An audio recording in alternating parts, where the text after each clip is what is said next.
Salam sejahtera kepada saudara dan saudari. Bagaimanakah kita boleh melakukan meditasi?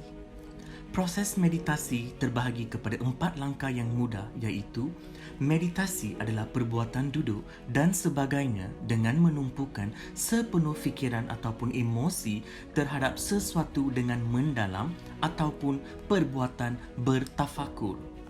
Teknik meditasi yang digunakan dalam persatuan ini adalah berdasarkan agama Buddha. Dalam bahasa Purba Pali, teknik ini juga dikenali sebagai Anapanasati. Ana bermaksud proses tarik nafas secara semula jadi melalui hidung, manakala apana bermaksud proses hembus nafas secara semula jadi melalui hidung.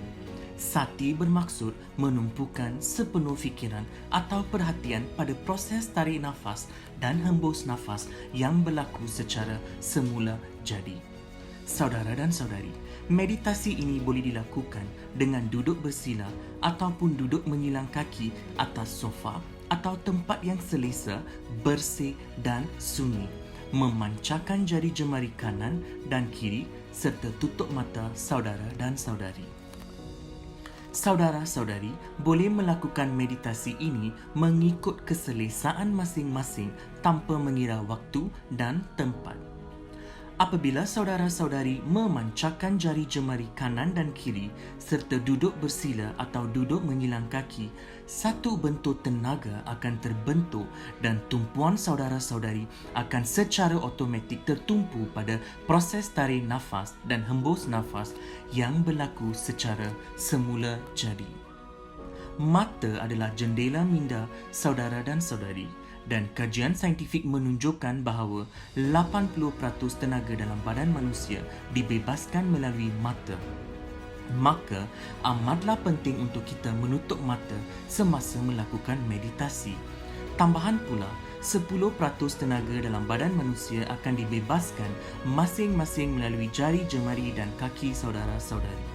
Oleh hal yang demikian, kita haruslah memancarkan jari jemari kanan dan kiri dan duduk bersila atau duduk menyilang kaki untuk mengekalkan 20% tenaga itu.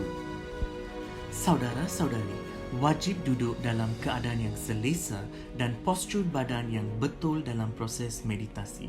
Dalam Sanskrit, postur badan ini juga dikenali sebagai Sukhasana. Teknik meditasi ini adalah sangat mudah dengan hanya menumpukan perhatian saudara-saudari pada proses tarik nafas dan hembus nafas yang berlaku secara semula jadi. Tiada sebarang bacaan mantra, tiada teknik pernafasan selain yang berlaku secara semula jadi, tiada sebarang pengamatan.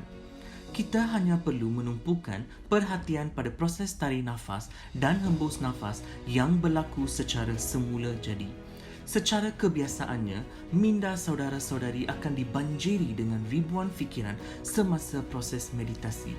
Jangan risau, saudara-saudari tidak perlu mengindahkan fikiran tersebut dan tidak memberi tumpuan pada fikiran atau imej yang terlintas dalam pemikiran semasa proses meditasi.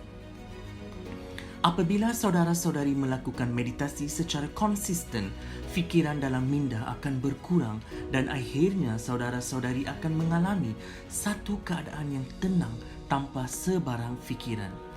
Meditasi adalah satu penetapan minda.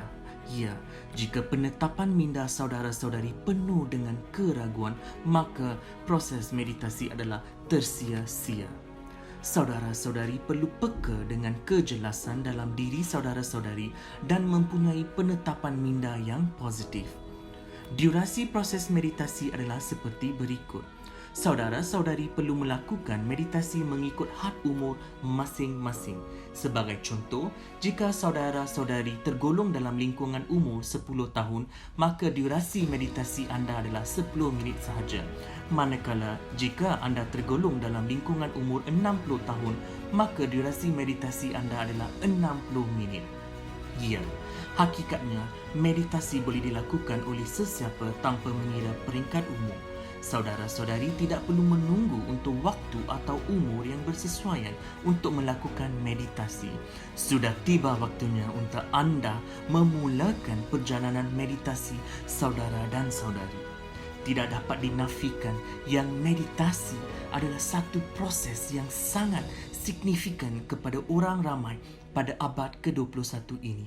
Saudara-saudari, jom kita jadikan planet ini sebagai bumi syurga dengan bermeditasi.